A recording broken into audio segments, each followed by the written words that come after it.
И сега вече готово боядисано Autopep.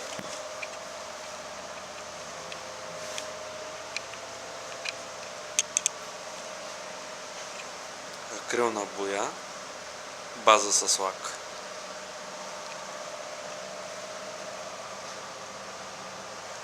Мисля, че така много добре се получава, а не като акрилните само, които са без лак, изгарят този цвят, точно червения. Изгаря и тук ще има лек елемент на тунинг, но сега първо цялостното боядисване, след това решетките ще се преправят и отпред ще изглежда като голяма решетка. Затова и отдолу е боядисано червено и праговете, които бяха сиви. Задна броня също е боядисана.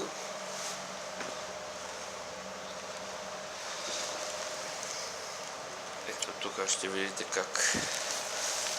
как се вижда като цяло. Ето ме и мен.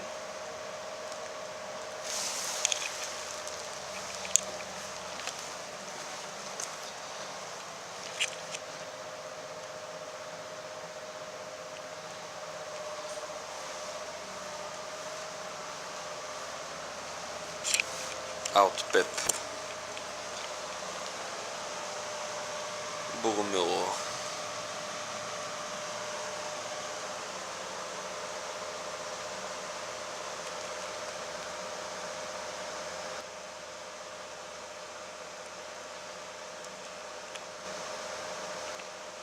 Грижат са две филтърни групи на Девилбис.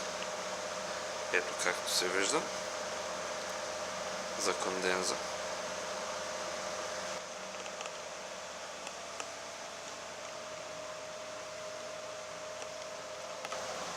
Огледалцето също стана добре.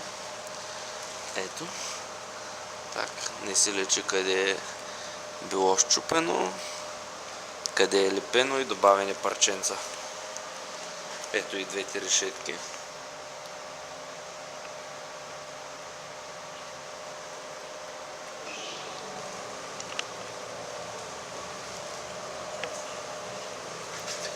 Тук съм си направил мостричка на боята, да се знае. Общо взето това е.